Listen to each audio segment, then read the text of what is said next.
11,600 years ago, someone lifted a 7-ton pillar into place, by hand. We don't know who they were, we don't know how they did it, we don't know why they built it, and we don't know why at some point they buried the whole thing, deliberately, carefully, and walked away. What we do know is this: it changed everything we thought we understood about the origins of human civilization. We were taught that civilization began roughly 5,000 years ago. The Sumerians, the Egyptians. Göbekli Tepe is older than the pyramids by more than 7,000 years. Older than the wheel, older than writing, older than the plow. For most of the 20th century, that sentence was impossible. The academic consensus held that organized, monumental construction required civilization, agriculture, cities, social hierarchy. You had to farm before you could build. Göbekli Tepe was built by people who did neither. Then, in 1994, a German archaeologist named Klaus Schmidt drove out to a limestone ridge in southeastern Turkey, a site locals had been plowing around for decades, dismissing the shaped stones as grave markers, and started digging. What came out of the ground rewrote the timeline, not slightly, not incrementally, the kind of rewrite that forces you to go back to the first page. This is Göbekli Tepe, and this is what the evidence actually shows. In 2018, UNESCO inscribed Göbekli Tepe on the World Heritage List as one of the first manifestations of human-made monumental architecture. The committee called it a masterpiece of human creative genius. That's language they don't use lightly. That's what we're going to explore today.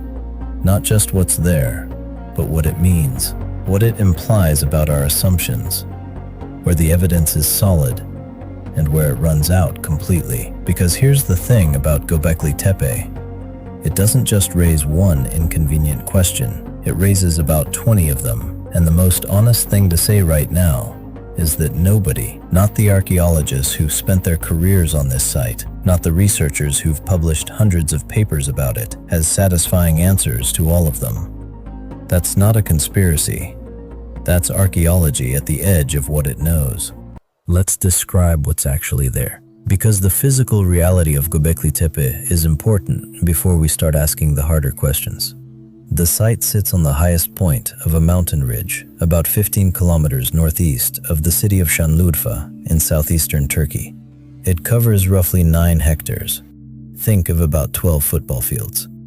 And what excavations have revealed so far is, by every archaeological measure, staggering.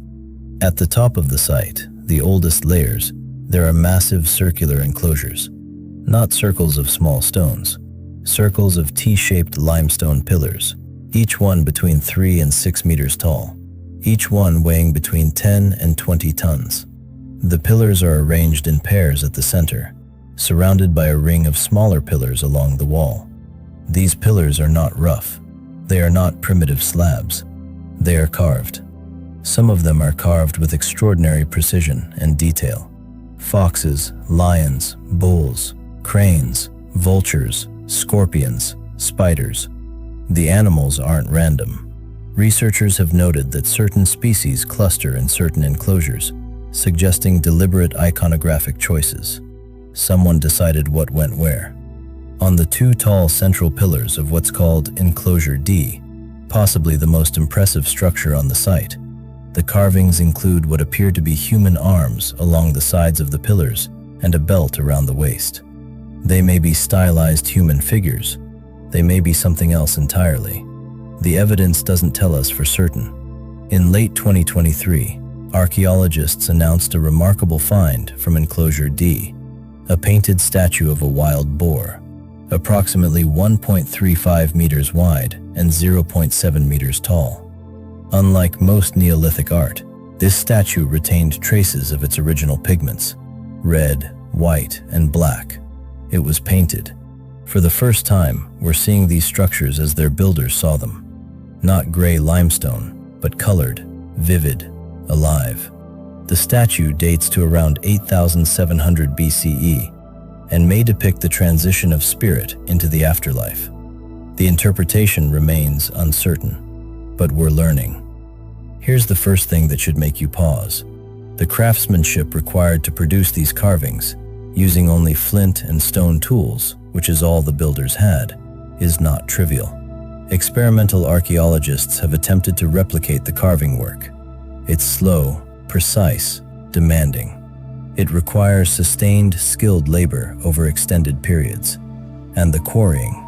The pillars were cut from limestone bedrock at a quarry roughly 500 meters from the site.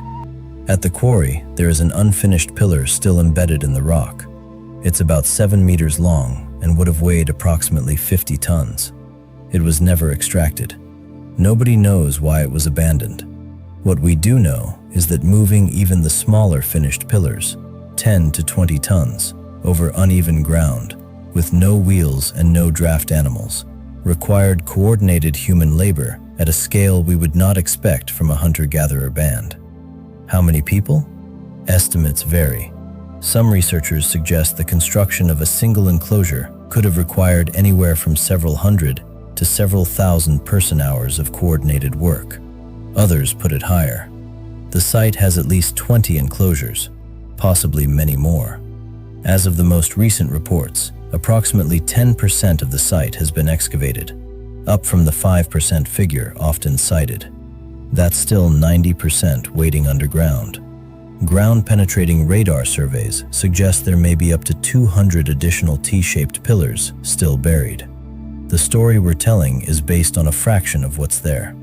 Now, and this is the detail that keeps archaeologists puzzled, after a period of use, the enclosures were deliberately buried. Not abandoned, not forgotten, buried, filled in with flint tools, animal bones, and rubble, then covered with soil, effectively preserving them for 11,000 years. The burial itself appears to have been intentional and organized. Why would you bury something you spent that much effort building? The evidence doesn't give us an answer. Let's get into the part that nobody has clean answers for. And we need to be precise about what kind of unanswered question we're dealing with, because there are two very different types. Type 1. Questions archaeology could reasonably answer with more time, more excavation, more research. These are puzzles, not mysteries. They have solutions. We just haven't found them yet. Type 2. Questions that probe the boundary of what our current model of human history can accommodate. These are not unsolvable, but solving them requires either finding extraordinary new evidence or revising assumptions so fundamental that the entire field has to reorganize around the revision. Göbekli Tepe has both. Let's take them seriously. The first thing the architecture forces you to confront is scale. And scale immediately raises a problem that no one has fully answered.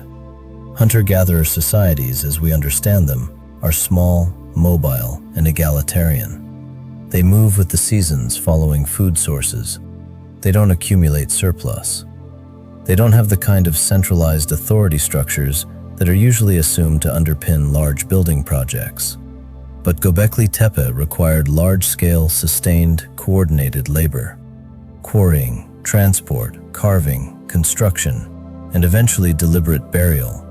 All of this implies some form of social organization capable of directing hundreds or thousands of people toward a shared goal over a long period. So either our model of what hunter-gatherer societies are capable of is wrong, or Göbekli Tepe was built by people who were not purely the mobile foragers we assumed. Or there is some third option we haven't thought of yet. Klaus Schmidt himself, before his death in 2014, proposed what has become the leading hypothesis. Göbekli Tepe was not the product of civilization. It was the cause of it. His argument was that the need to feed and organize the workforce building the temple, a regular, large, concentrated group of people, may have been the pressure that drove the adoption of agriculture in this region. Not farming first, then temples. Temples first, then farming. That is a radical inversion of the sequence that underpinned decades of historical thinking. Is it correct? Probably partially. There is evidence that the earliest domesticated wheat appeared in this region shortly after Göbekli Tepe's construction period. There is also pushback from researchers who argue the causation runs the other way, or that the relationship is more complex. The honest answer? The debate continues. Recent findings are complicating the picture further. Excavations have revealed evidence of domestic structures at Göbekli Tepe, what appear to be living quarters, extensive cereal processing areas, water storage cisterns, and tools associated with daily life. This suggests the site may not have been purely a sanctuary visited by nomads. People may have lived here, at least seasonally. The temple versus settlement debate is far from settled. Scale and organization are one layer of the problem, but there's a deeper question underneath, and it's one that the architecture itself raises without answering. What was this place for? The word temple gets used a lot in descriptions of Göbekli Tepe, and it might be right, but it might also be leading us toward assumptions we shouldn't make. A temple implies a known religious tradition, a priesthood, a congregation, a god or gods being worshipped. We have no direct evidence of any of those things here. What we do have, the iconography is consistent and deliberate. Animal species appear to have been chosen with intention. The site sits at the highest point of the ridge, with visibility for miles in every direction, suggesting it may have been chosen for reasons beyond pure practicality. The T-shaped pillars with their arm-like protrusions might be anthropomorphic beings, not just posts. There appears to be no evidence of permanent habitation at the site in its earliest phases. The leading interpretation is that it was a ritual gathering place, somewhere that people came to, possibly from significant distances, for ceremonies or events. Possibly seasonal, possibly connected to astronomical alignments, a hypothesis that some researchers have explored and others treat with skepticism. A peer-reviewed study published in 2024 added new fuel to the astronomical debate. Researchers analyzed the V-shaped symbols carved on Pillar 43 in Enclosure D and proposed they represent a lunisolar calendar system with 11 epigomenal days, which would make it the oldest known calendar of its type. They further noted that the 11-pillar enclosures at Göbekli Tepe and a similar 11-pillar pool structure at nearby Karahan Tepe may encode the same calendrical system. If correct, this suggests a sophisticated understanding of time, seasons, and celestial cycles. The debate continues, but the evidence is accumulating. What is not seriously disputed is that whoever built this place was paying close attention to their world, animal behavior, seasons, the sky, in ways that required sustained observation. Not written record-keeping. Something else. Something we can't fully reconstruct from the stones. And then, when we think we've mapped the edges of what we don't know about why it was built, we run into something that may be the most genuinely disorienting fact of all. Whoever built Göbekli Tepe eventually buried it. Deliberately, systematically, and we don't know why. The enclosures were filled in. The infill contained objects, tools, bones, that suggest it wasn't simply a matter of dumping dirt. There is evidence that the burial may have been a ritual act in itself. Perhaps the enclosures had a lifespan, a purpose that was considered complete. Perhaps the burial was a form of preservation. Perhaps it was connected to a belief system that required periodically retiring sacred spaces. There is no parallel in the archaeological record that cleanly explains it, which means we're working from analogy with cultures we don't fully understand, using interpretive frameworks built for other contexts. What we can say is this: the people who buried Göbekli Tepe were not abandoning it in despair or destroying it in conquest. They were doing something deliberate, something that took effort, something that suggests a relationship with the site that went beyond simple utility. Let's talk about who. Because this is where Göbekli Tepe starts to press on a much bigger question. One that conventional history is sometimes uncomfortable sitting with. The official answer is hunter-gatherers, pre-Neolithic people, Homo sapiens who had not yet developed agriculture, who lived in small mobile bands, who had no writing, no cities, no metal, no wheels. That answer is almost certainly correct in its broad strokes. But here's the tension. The Göbekli Tepe builders, whoever they were, demonstrated capabilities that our models of pre-agricultural society did not predict. They had a shared symbolic vocabulary expressed consistently across large carved structures, some form of leadership or coordination capable of organizing and sustaining large collective projects, sufficient food surplus to release significant numbers of workers from subsistence activity for extended periods, the ability to transmit knowledge of stoneworking, of design, of ritual, across what must have been multiple generations of construction. None of those things are impossible for hunter-gatherers. That's important to say clearly. The popular image of pre-agricultural humans as simple, disorganized, or intellectually primitive is not supported by evidence. Modern hunter-gatherer societies are sophisticated. Their knowledge systems are complex. Their social structures are often more nuanced than outsiders expect. But the scale of what happened at Göbekli Tepe is exceptional, even within that revision. There is nothing else quite like it from this period. The Taş Tepeler. Göbekli Tepe was not alone. Here's something that has transformed our understanding in the past decade. Göbekli Tepe is not isolated, not even close. The Turkish government launched the Taş Tepeler project, literally stone hills, to investigate similar sites across southeastern Turkey. The results have been extraordinary.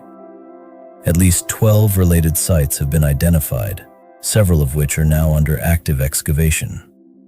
The most significant is Karahan Tepe, located about 46 kilometers east of Göbekli Tepe.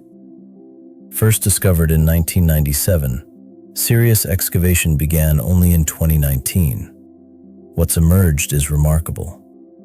T-shaped pillars, similar iconography, circular enclosures, but also structures that may be even older than Göbekli Tepe's earliest layers. Some researchers now suggest Karahan Tepe dates to between 10,000 and 9,500 BCE, which would make it among the earliest known permanent human structures. In September 2023, excavators at Karahan Tepe announced the discovery of a 2.3-meter-tall anthropomorphic statue, one of the largest and most detailed human-like figures from this period ever found. Nearby, they found a carved vulture statue. The site includes pillars carved directly into bedrock, something not seen at Göbekli Tepe, and structures described as ritual pools with carved phalluses. Only about 5% of Karahan Tepe has been excavated. Other sites in the Taş Tepeler network, Sayburç, Harbetsuvan Tepesi, Sefer Tepe, Tasla Tepe, are adding more pieces to the puzzle. We're not looking at one anomalous site anymore. We're looking at what some researchers are calling the world's first civilization, a network of monumental ritual sites stretching across hundreds of square kilometers, all dating to the end of the last ice age. This changes the question. It's no longer, how did one group of hunter-gatherers build one extraordinary structure? It's, what kind of society built a network of them? There is a deeper question underneath the who question that is worth naming directly. How do you transmit the knowledge required to build Göbekli Tepe? The site was used and added to over a period of at least 1,500 years, possibly longer. Different layers, different enclosures, represent different building phases. That means the knowledge of what to build, how to build it, and apparently why, persisted across many human generations in a society without writing. This is not impossible.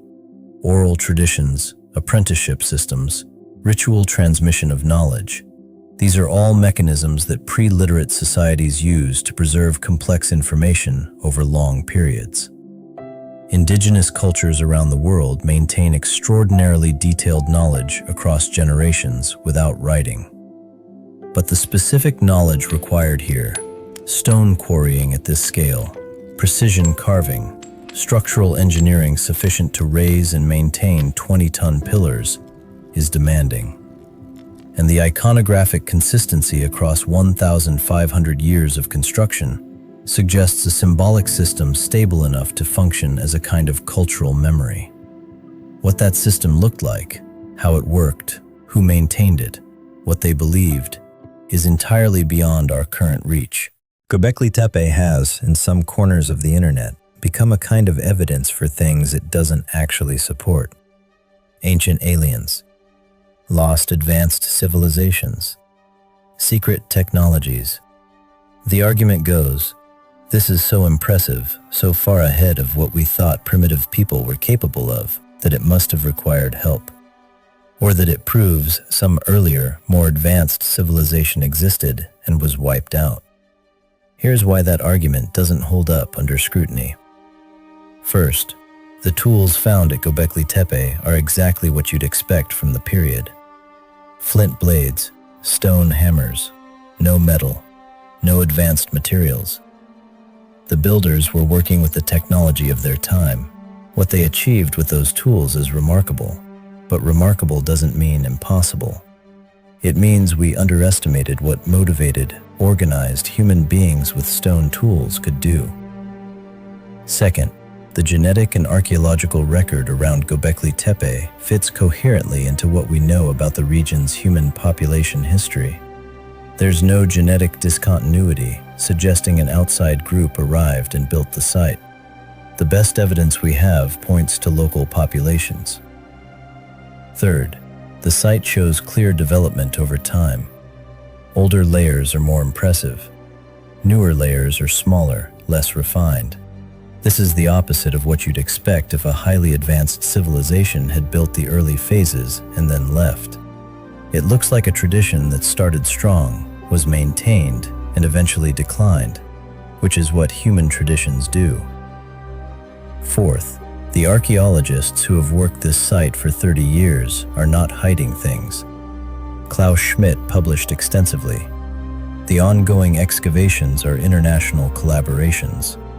The debates are real academic debates, conducted openly in peer-reviewed journals. The uncertainty described in this video is not the uncertainty of suppressed knowledge. It's the uncertainty of a genuinely hard problem at the frontier of what we know. What Göbekli Tepe actually proves, and this is the genuinely extraordinary thing, the thing that should amaze you without any embellishment, is that our timeline for complex, symbolically sophisticated, organized human culture was wrong. Not by a small margin, by thousands of years. That's remarkable enough. That deserves to stand on its own.